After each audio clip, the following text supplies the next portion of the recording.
Welcome to the place where the night never ends, and neither do the screams. Turn off the lights. Lock your doors. You're about to hear stories that were never meant to be told. The hills of Sawyer's Edge hid things, terrible things. Every summer, people hiked too far. Vanished. Their names were added to the bulletin board outside the ranger station, which hadn't been manned since 1994. That's when the bone jar killer started. He was never caught. And no one ever left behind more than bones. 30 years later, Cass, a forensic podcaster obsessed with cold cases, hiked in with her brother Dean and friend Sadie. Their goal: document the trail, camp where the killer once struck, and maybe, just maybe, provoke something. It was 11:48 p.m. when they saw it. A man, naked but for a burlap sack over his head, standing by a tree. Still. Watching. Dean called out. "Hey! You alright?" The man didn't move. They laughed it off as a local playing games. Until Sadie found the jar. Buried halfway beneath leaves.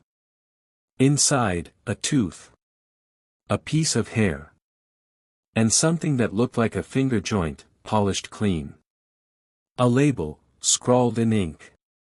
Cass, July 21st. She dropped it like it burned her. I think we were expected. Behind them, the tree line screamed. Cass barely remembered running. All she knew was the sound, the high-pitched scream that wasn't fully human, had followed them as they scrambled down the trail in the dark. They didn't stop until they reached a cluster of rotting cabins at the base of the ridge. The structures weren't on any map. There were no trails leading here. "We hide till morning," Dean panted, clutching a branch like a weapon. Sadie stared at Cass. "Your name was on that jar. That's not a coincidence." "I don't think it was meant for me," Cass whispered, trembling. "I think it was meant to warn me." They entered the largest shack, its walls barely holding. The air inside stank of mildew, blood, and something fermented. Cass clicked on her recorder. Static. The screen glitched, flashed white, then black. When it came back, a voice played over the speaker. Her own voice. "I found it. The bone jar. I think I'm next." Cass never recorded that. It hadn't happened yet. Dean turned. "We're not alone in here." He was right. From the back room, a creaking began. Then footsteps. Slow. Dragging. Dean pushed the others behind him. "Come out." A figure emerged. It wasn't the sack-headed man. It was a girl. No more than 10 years old. Dressed in rags. Mouth sewn shut, but eyes wide and begging. She held a jar in her shaking hands. Inside it was a chunk of Dean's flannel shirt and a lock of his hair. Then she looked up, terrified, and pointed behind them. Too late. The screaming returned, this time, inches from their ears. The front door slammed shut. And the walls began to bleed. Cass tried to open the door, it wouldn't budge. The wood pulsed under her fingers like living flesh. The shack wasn't just old, it was breathing. Sadie was frozen. This can't be real. This can't be real. The little girl with the sewn mouth pointed to the floorboards. Cass dropped to her knees and saw it, a trapdoor, half covered in old, dried blood. Without thinking, she yanked it open. The air that rose up was colder than anything she'd ever felt. Below them, stairs carved from bone. Actual bone. Femurs, ribs, jaws, stacked like a spiral leading down into the dark. Dean looked at her, eyes wild. "We're not going down there." But Cass didn't have a choice. The girl was already walking, silent tears sliding down her cheeks, jar in hand. They followed. At the bottom, the walls gave way to a burial chamber, but not for the dead. Hundreds of jars lined the walls. Each filled with teeth, hair, bits of bone, eyes. Every jar was labeled with a name and a date. Cass found one that read, Dean, July 21st, 2025. Another, Sadie, July 21st, 2025. And in the center of the room, stood a throne of bones. Upon it sat a man. Still. Silent. Wearing the burlap sack. He stood when they entered. Sadie whispered, "What is he?" Cass replied, "He's a collector. The bone jar killer remove his sack." But he had no face. Just stitched skin, stretched tight like a canvas. He opened his arms. And the jars on the shelves began to shatter. Each explosion brought screams, the voices of the people inside them, trying to claw their way out. Then the killer lunged. Cass didn't run. She reached for the jar the little girl had given her, Dean's jar, and smashed it against the ground. Dean gasped. His knees buckled. His skin flushed back to color. He blinked. What just happened?" Cass didn't answer. She was already grabbing Sadie's jar, hurling it into the wall. Glass and bone scattered. The shelves screamed. The bone jar killer stopped mid-lunge. He tilted his head, confused. Because something ancient had been broken. A deal. A ritual. He raised both arms, and every remaining jar in the chamber rose with him, floating in the air. Cass backed into Dean and Sadie. "We can't kill him. But maybe." She looked at the little girl, still crying silent tears, holding her own jar. Cass knelt beside her. "Who were you before he found you?" The girl pointed to a jar on the highest shelf. "Ada, June 3rd, 1901. Cass nodded. "Let me help you remember." She took the jar gently. And placed it in Ada's small hands. The moment her fingers touched it, she screamed, not in pain, but in release. Her sewn mouth split open. Her voice returned in a violent, wind-ripping shriek that cracked every bone in the walls. The bone jar killer screeched. His stitched face tore open, and a flood of souls poured out, children, hikers, wanderers. Screaming. Laughing. Crying.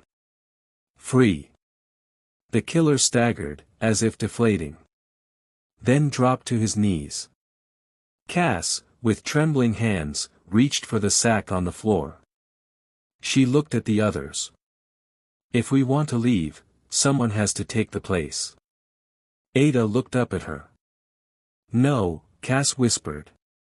But the girl smiled, and picked up the burlap sack. She slid it over her face, and sat upon the throne. Still. Silent. Waiting. The bone chamber faded. The group awoke in the woods, just before dawn, next to a burned-down shack. No jars. No blood. Just the sound of birds. Sadie looked at Cass. "Did that happen?" Cass checked her recorder. It had captured only one line. "Take the place. Or make a place. But there must always be a collector. Every summer, someone new goes missing on Sawyer's Edge. And sometimes, only sometimes, someone finds a jar in the woods. With their name on it. And a date just days away." They say you can't find Red Hollow Road on a map. It only appears after midnight. Only during summer. And only if you're already lost. Logan, Derek, and Maya were hiking the Appalachian trails when a storm rolled in, thunder growling through the hills like some ancient thing waking up. They needed shelter fast. That's when they saw the road. Old. Gravel. Overgrown.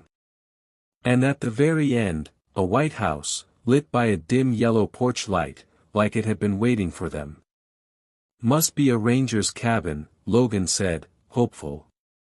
The mailbox had no name. The windows were covered with curtains stitched from lace and human hair, though they didn't realize that yet. They knocked. The door opened before they could finish.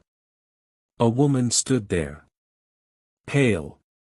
Thin. Her hair was pinned in tight braids that pulled her face back too far.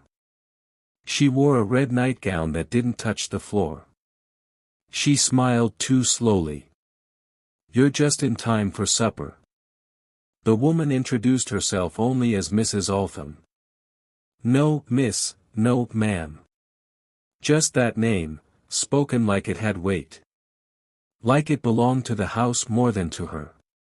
She welcomed them inside. The living room was lit by oil lamps. Every surface held porcelain dolls, rows of them, all facing inward, all with glassy black eyes. They watched the guests pass like silent judges. Maya shivered. This place feels wrong. But Logan, always the polite one, smiled. We're really grateful. Just until the rain stops. Oh, said Mrs. Altham, with a smile that didn't touch her eyes, the rain never stops here. The dining table was already set, for 4. Silver cutlery gleamed. Roast meat steamed at the center, surrounded by old root vegetables and bread so hard it could crack teeth. Who's the 4th plate for? Derek asked. Mrs. Altham paused, tilting her head. The gentleman of the house. Logan chuckled nervously. Your husband. She looked at him blankly. My last guest. Before anyone could respond, she gestured for them to sit. Maya didn't touch the food. Logan picked at the bread. Derek took a bite of the roast, and immediately gagged. It wasn't the taste. It was the texture.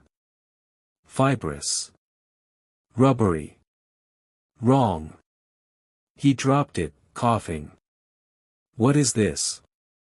Mrs. Altham smiled wider. He was a strong man. Derek paled. You mean, you raised it yourself? But the woman didn't answer. She just turned to Maya and whispered, you shouldn't have taken his place. That's when Maya noticed something above the fireplace. A framed photograph. Of herself. Same clothes. Same backpack. Smiling, but in front of this house, like she lived here. And beneath it, a gold-etched nameplate. Maya Altham, home at last. She stood. The dolls turned their heads, Maya stumbled backward. Her breath caught in her throat as she stared at the photograph. It was real, aged, dust-settled, perfectly framed. And it looked like it had been hanging there for years. Logan stood too. Maya. What the hell is this? I've never been here before, she whispered. But Mrs. Altham simply tilted her head, her eyes now dull and wet like marbles. I told you. The house calls to those it remembers. Derek pushed his chair back, knocking over a candelabra. We're leaving. Mrs. Altham didn't stop him. She simply said, he tried that too. Derek yanked open the front door. There was no forest. Where the trees once stood was now a wall of writhing roots, pulsing like veins beneath flesh. The road was gone. Only the house remained, floating in a hollow wrapped in darkness that breathed. Logan reached for his phone. No signal. The battery flickered, drained in seconds. Maya turned to the hallway.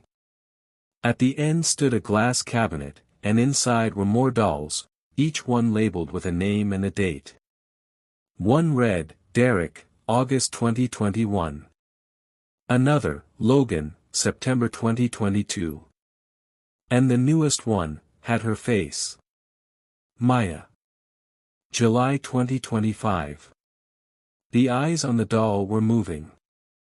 She screamed.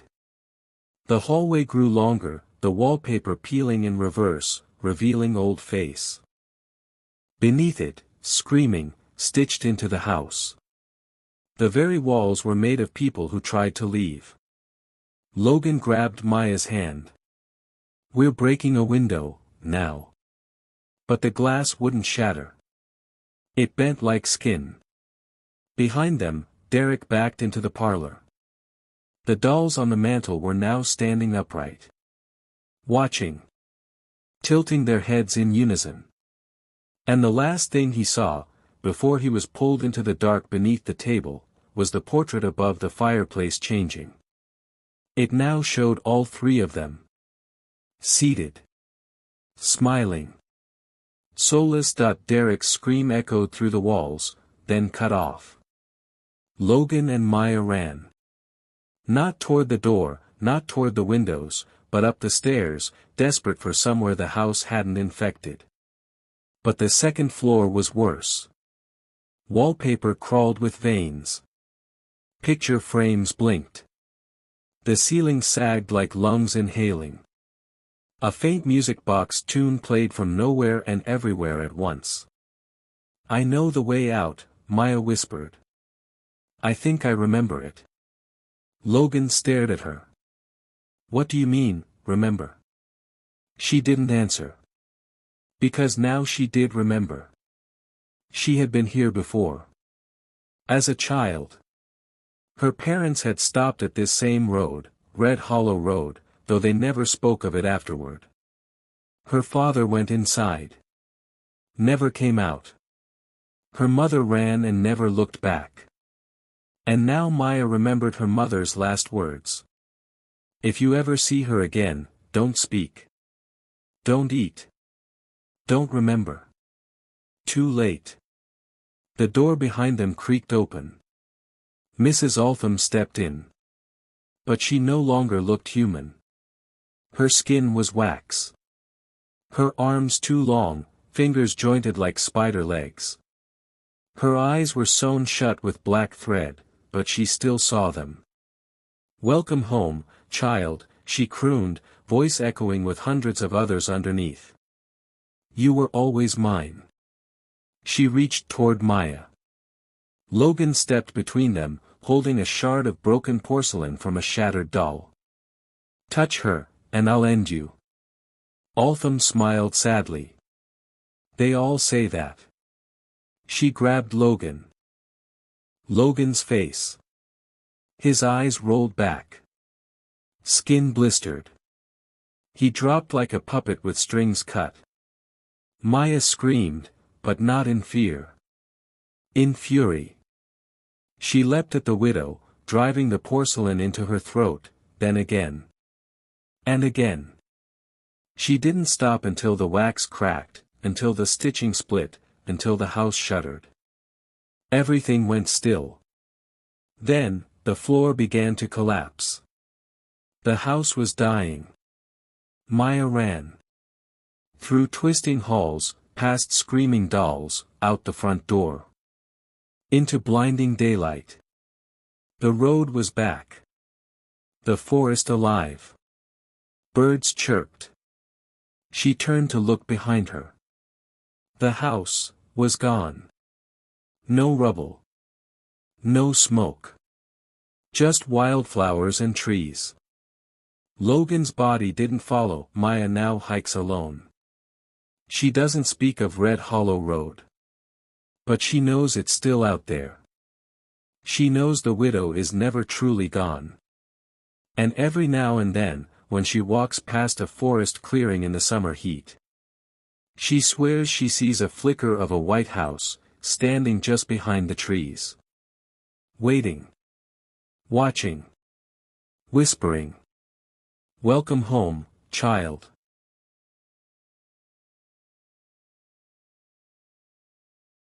They weren't even supposed to be on Route 77. Natalie and Eric were heading south for a weekend getaway, cheap motel, barbecue, and no cell service. But a detour led them off the interstate and deep into the Appalachian backroads, where the air got heavier and the signs got fewer. And that's when the car sputtered.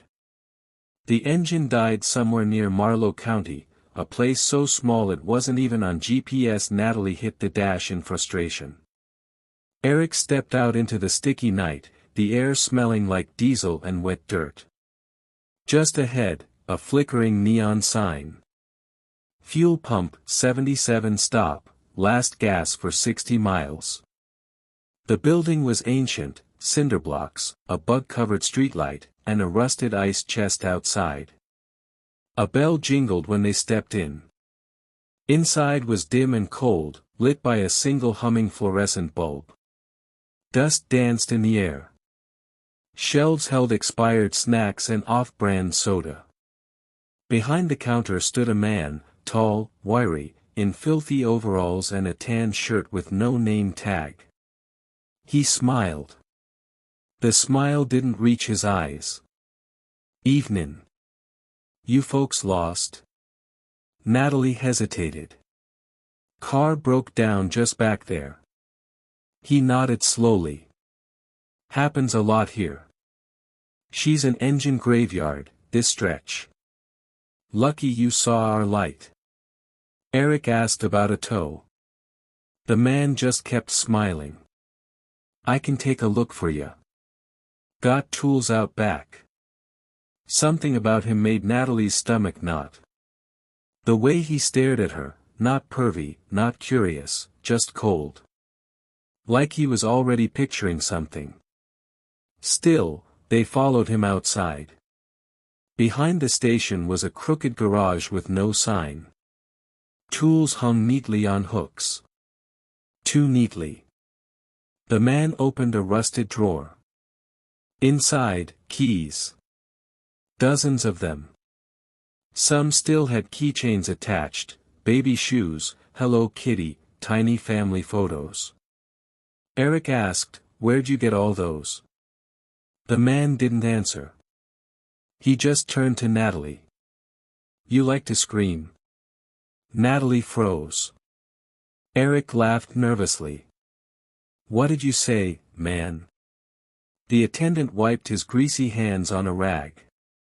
"Nothin'. Just makin' conversation." "But..." The air shifted. The wood seemed to lean in. Bugs stopped chirping. Natalie grabbed Eric's wrist. "We need to leave. Now." But the car was dead. And when they turned to head back, the man had locked the garage door. From the inside. "We just need a battery boost," Eric said carefully, trying to de-escalate. "We'll be out of your hair." "You ain't in my hair." He turned slowly. "Not yet." Then he clicked off the garage light. Darkness swallowed them. Natalie bolted toward the corner where she'd seen a side door. Eric fumbled in the black for anything sharp. A pipe. A wrench. Something. Anything.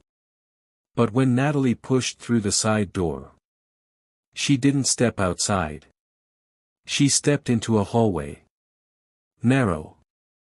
Cement walls. Wrong. Not part of the garage. This wasn't a gas station. It was a bunker. Eric stumbled in behind her, wide-eyed. The door slammed shut behind them and locked automatically with a steel clunk. The hallway stretched forward with a soft flickering glow, like candles. On the walls, photos. Rows of Polaroids pinned to corkboard. Each one showed a face, men, women, children, all wide-eyed, terrified, dirty, most gagged. Some of the photos had notes beneath them. Screamed for 12 hours. Cried until voice gave out. Didn't beg. Fun one. Eric reached toward one. Don't touch, the voice drawled. The attendant was behind them again, calm, like he'd just come in from checking the weather. This is my gallery. I keep records. I get paid for reactions. Natalie shook. Paid, by who? He chuckled. Locals like a good show.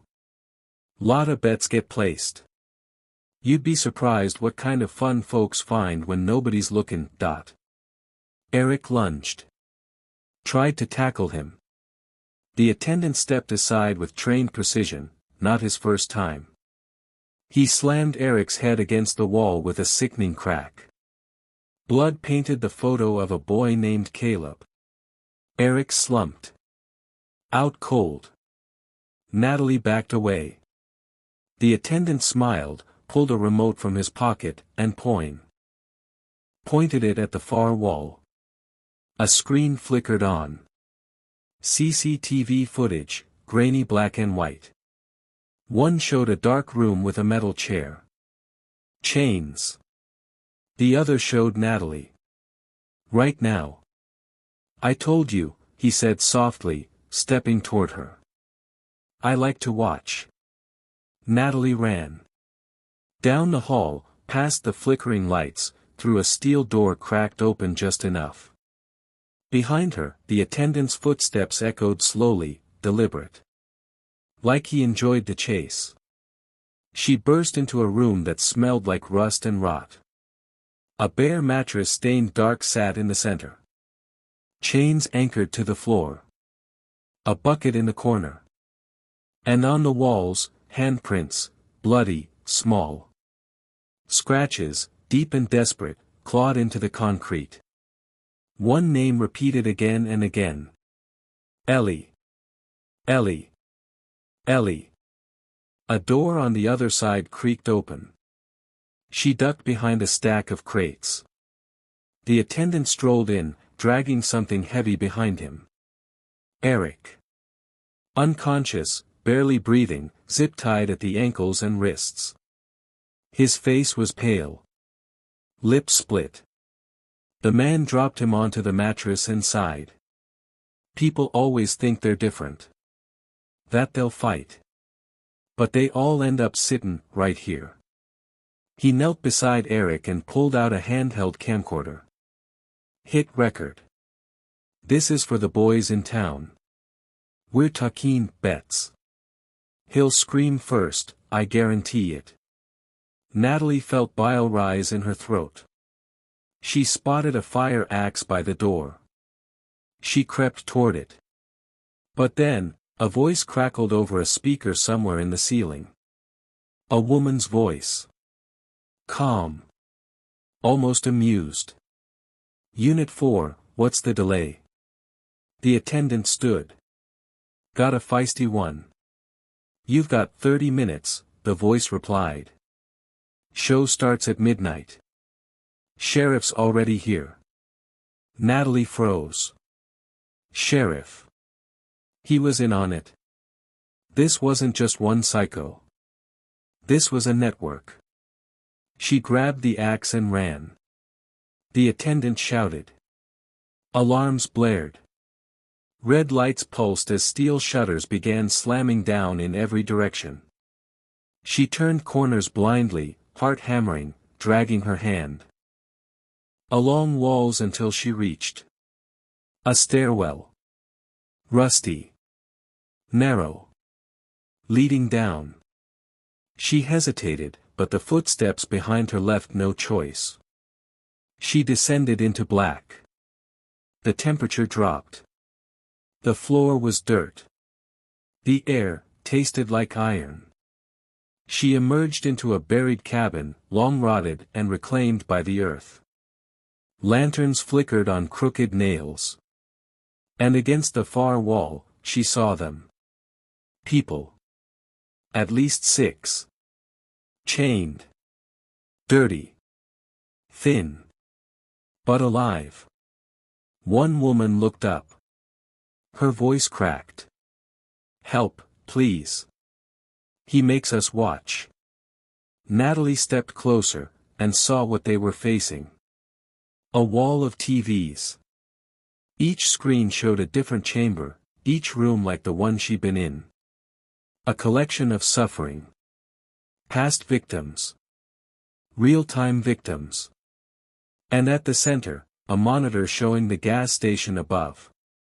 And standing in front of it was the sheriff. Laughing, Natalie didn't cry. She didn't scream.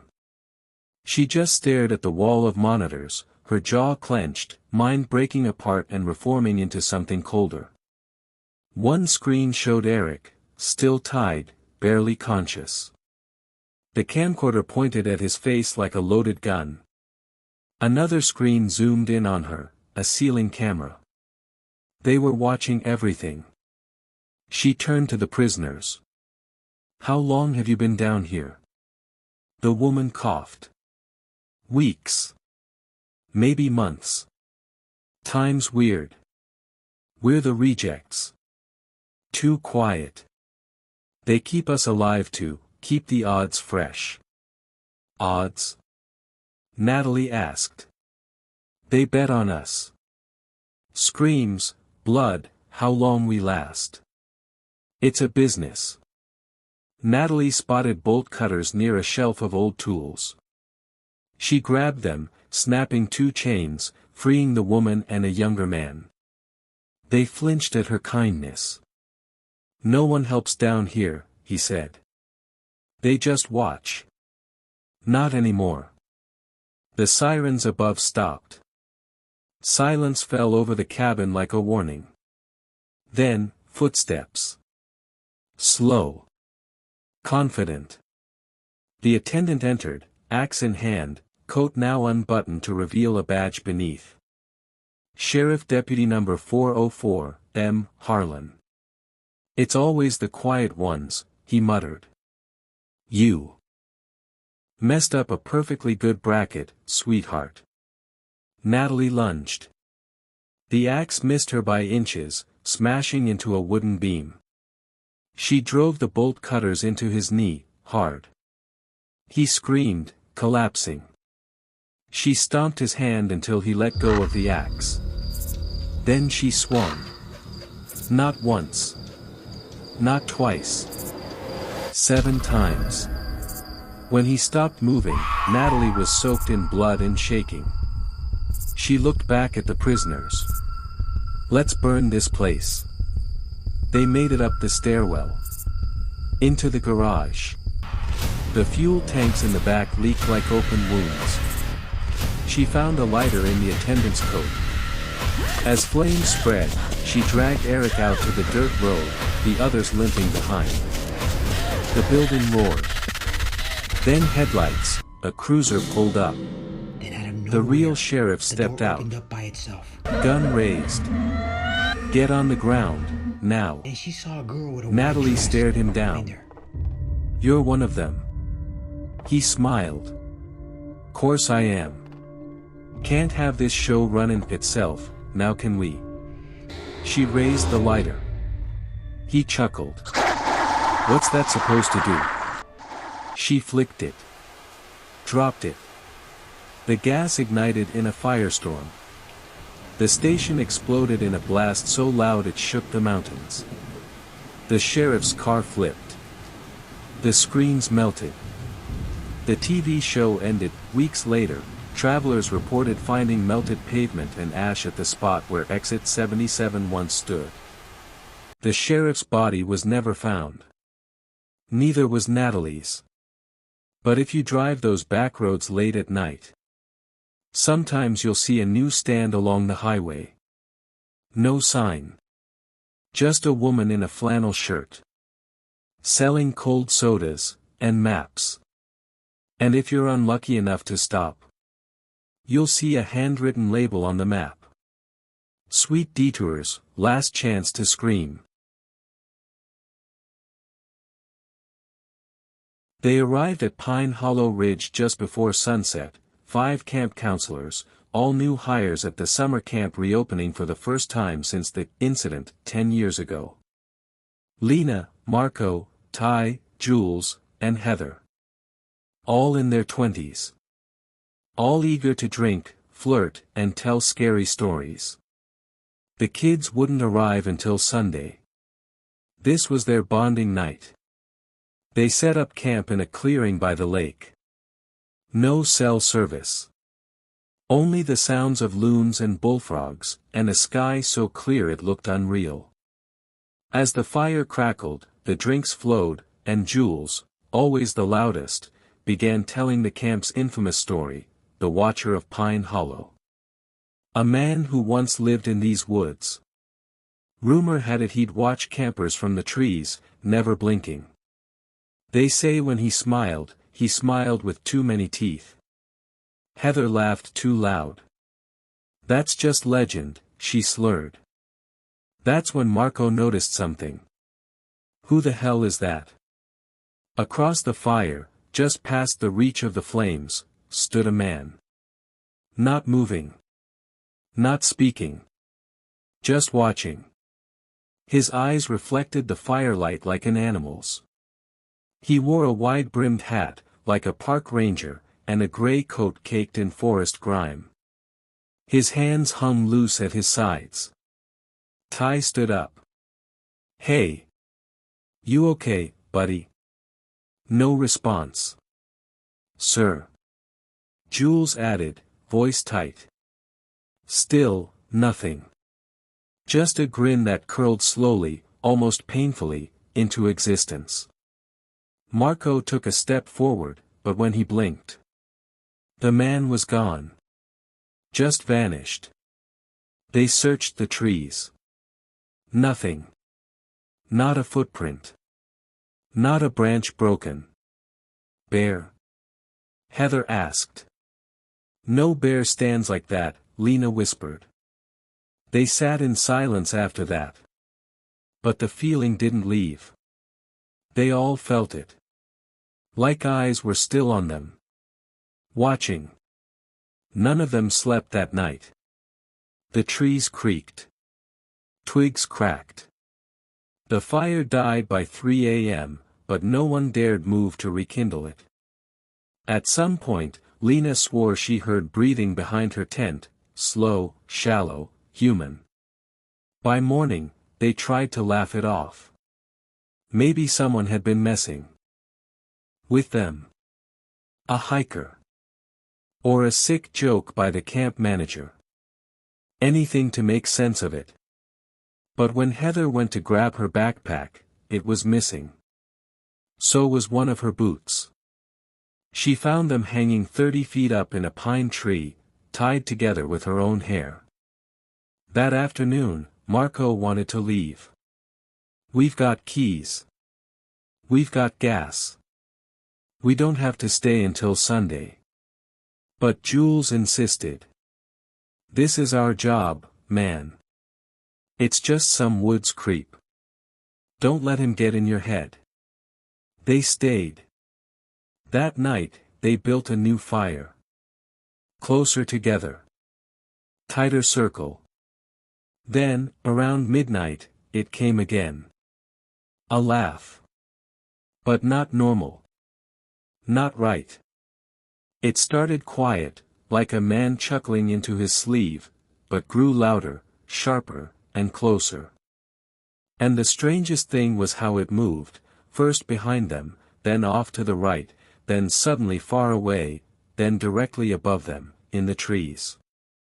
They swung flashlights wildly, voices trembling. Nothing. Then Ty pointed to the lake. Look, look. There, standing ankle-deep in the black water, was the Watcher. Same coat. Same hat. Same twisted grin. Only this time, he held something. Jules' flashlight, the one he'd lost earlier. In his other hand, a rabbit, dead, its mouth sewn shut with wire. Marco shouted and charged him. The figure stepped backward into the lake, deeper, deeper, until he disappeared completely beneath the surface without a splash. They waited. But he never came up. Not a bubble. Not a ripple. Just stillness. They packed up to leave at first light. But one of the cars was gone. Only tire tracks remained. Deep. Leading straight into the trees. Then nothing. Lena screamed. The laughter returned. This time, it came from under the ground. By the third day, Ty was missing. He had gone to the outhouse at dawn and never returned. They searched for hours. Found his flashlight still on, wedged in the fork of a tree. The beam pointed upward, right at a branch where his t-shirt hung, soaked in blood. They couldn't leave. Both vans were gone.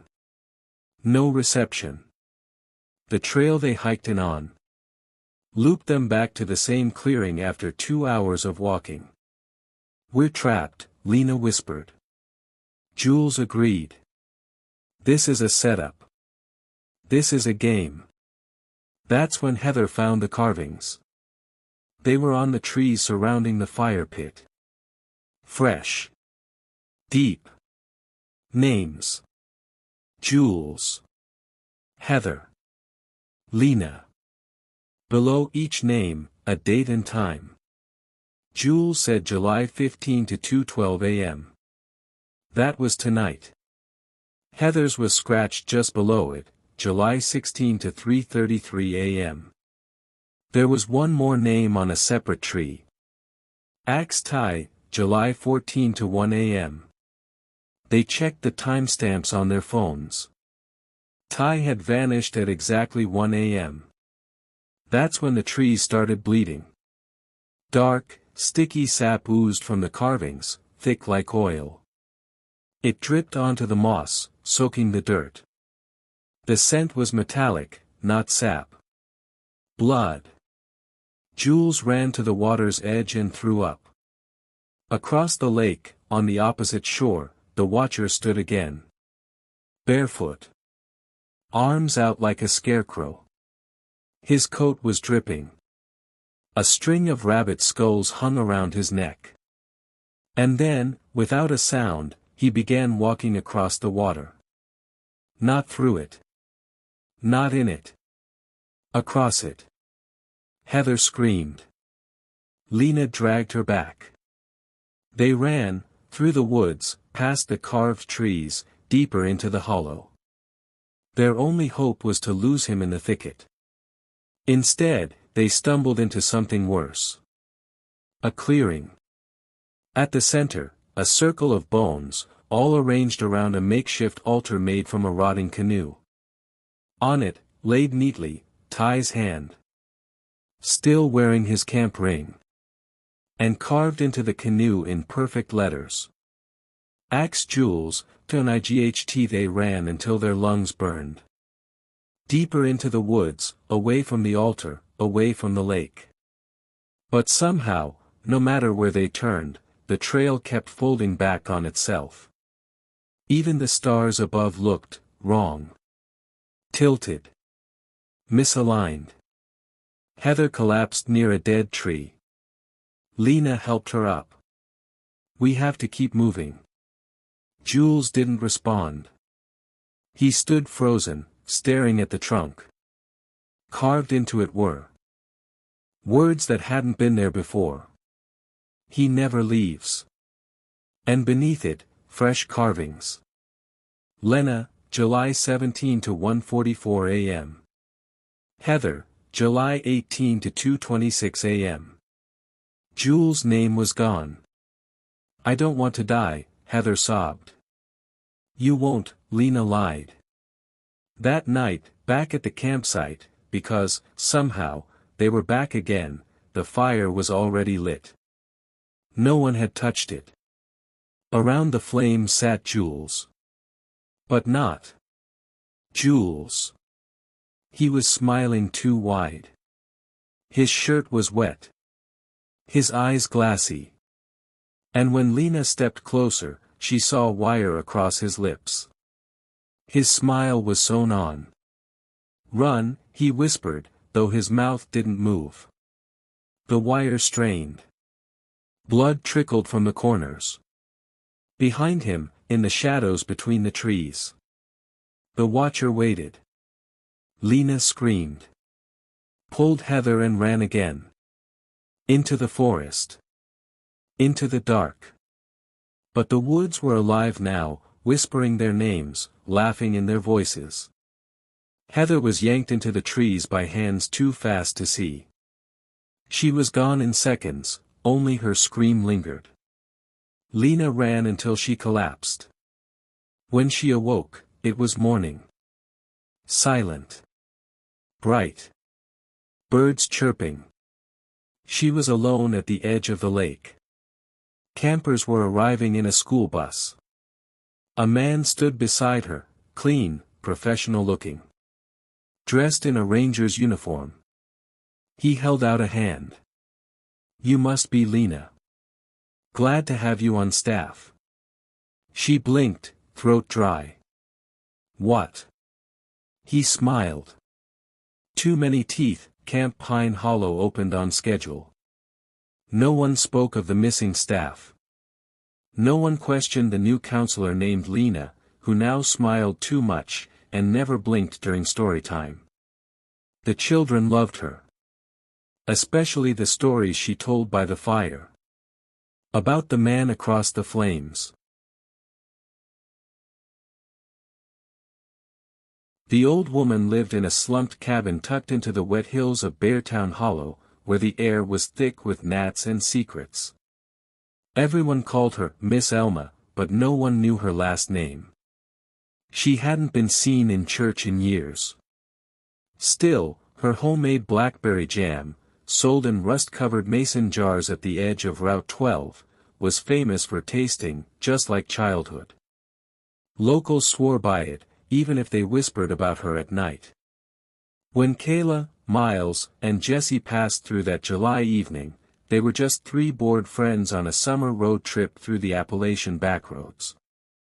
They stopped out of curiosity, drawn to the crooked wooden stand and the sign that read, "Elma's Jam, sweet enough to keep you forever." They laughed at the creepy slogan.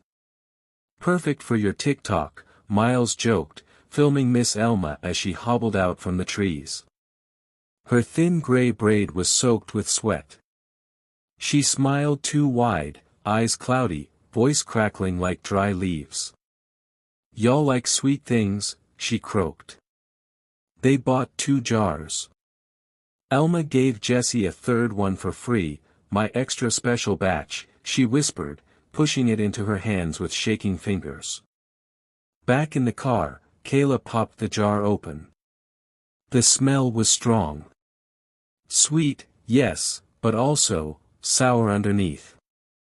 Like rust. "Dude, there's something in it," Miles muttered, peering inside. He dipped a spoon, pulled out a dark lump. It wasn't fruit.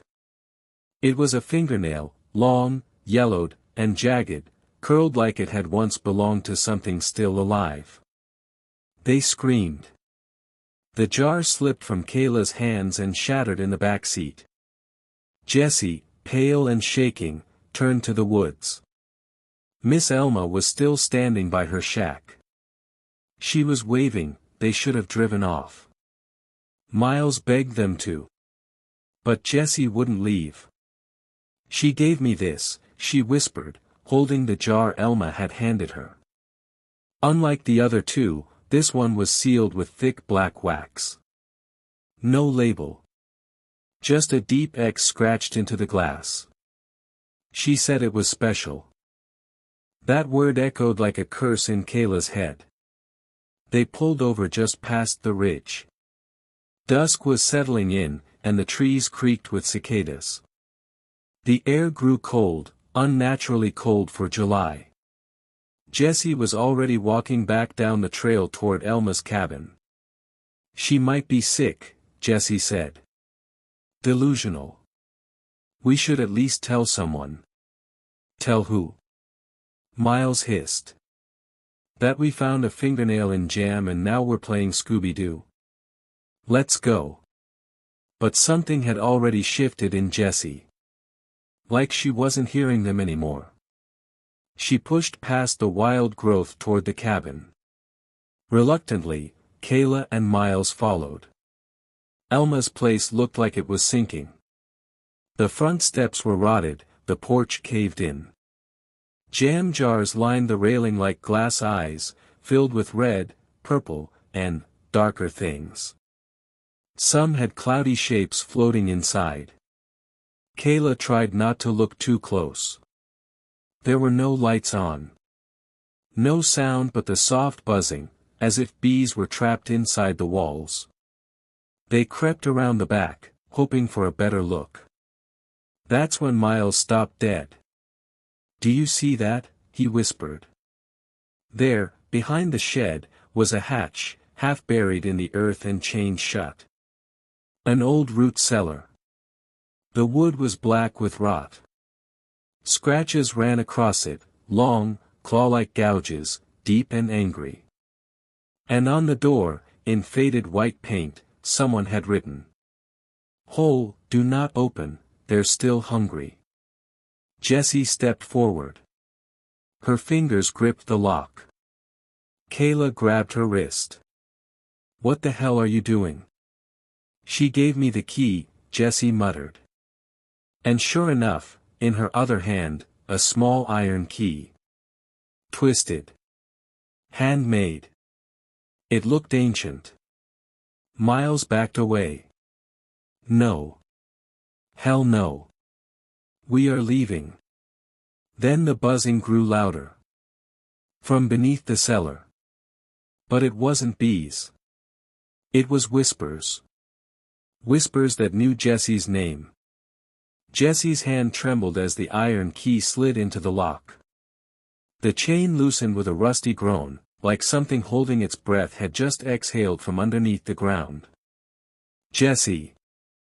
Stop! Kayla hissed. But Jessie wasn't listening anymore.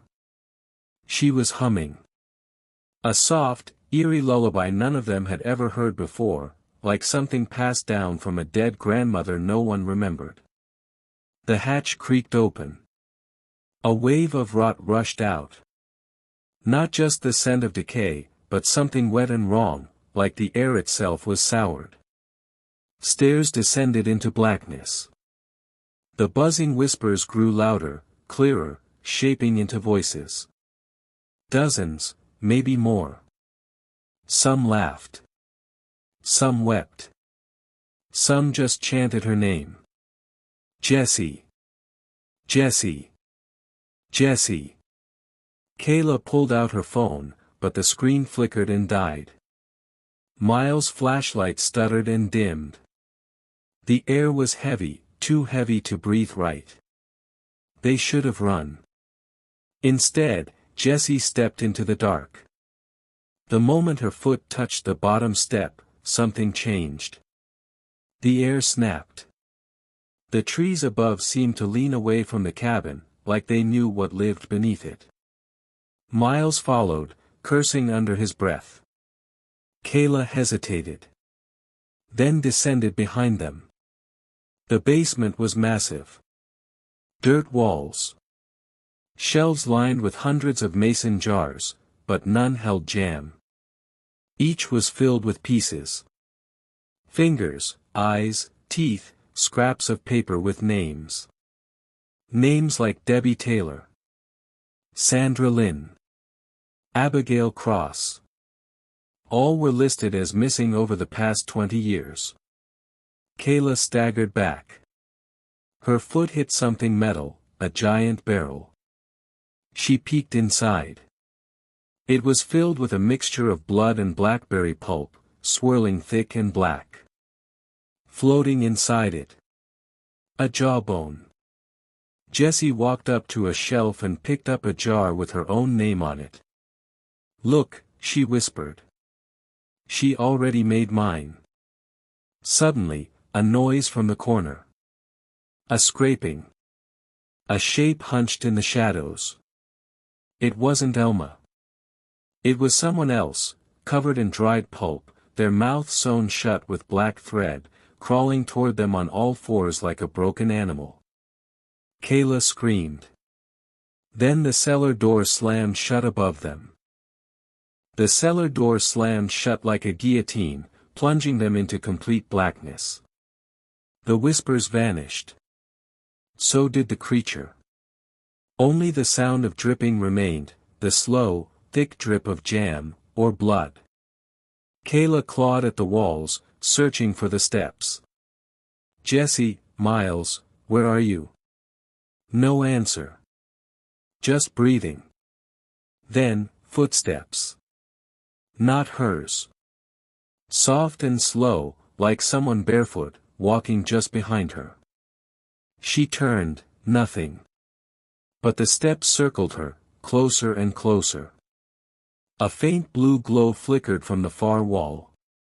Kayla crawled toward it, breath ragged. It was a glass jar glowing from within. Inside floated a severed hand, fingers twitching against the glass. The label said, "Kayla Mitchell, July 2025. She screamed and dropped it. The jar didn't break. The whispering returned, this time all saying her name. "Kayla. Kayla. We're so glad you're here." Then, through the darkness, Miss Elma's voice. "I only preserve the special ones," she rasped. A match flared. Elma stood at the base of the stairs, holding a rusted pruning knife in one hand and a basket in the other. Her face was waxy, stitched at the jawline like a doll that had been torn and resewn too many times. Behind her, Jessie stood quietly. Her eyes were glassy. Her lips stitched into a smile with black thread. "She was sweet," Elma whispered. "But you're ripe." Kayla bolted. She ran blindly through tunnels deeper than the cabin, deeper than the roots. Miles was there, barely breathing, chained to a beam. His eyes flicked up at her, pleading. Then came the others. Rows of them. People, some dead, some alive, preserved like pickles in jam, sitting on shelves. Their eyes moved. Their mouths were sealed with wax. One hand twitched violently from inside a cracked jar, its owner still alive from the neck up. Kayla screamed again, louder this time. And then, bang! The cellar door burst open. Deputy Callahan, the county cop, stormed in with a shotgun. "Freeze, Elma." But Elma didn't run. She smiled. "Took you long enough, boy." Callahan looked Kayla in the eyes. And nodded. He turned the shotgun, not on Elma, but on Kayla. "You shouldn't have come here," he said. "Family recipes stay in the family." Only one car was found on Route 12 the next morning. Empty. Doors open. Blackberry jam staining the seats. Later that summer, Miss Elma's stand reappeared. Fresh jars for sale. One had a new name on it. Kayla, sweet enough to keep forever.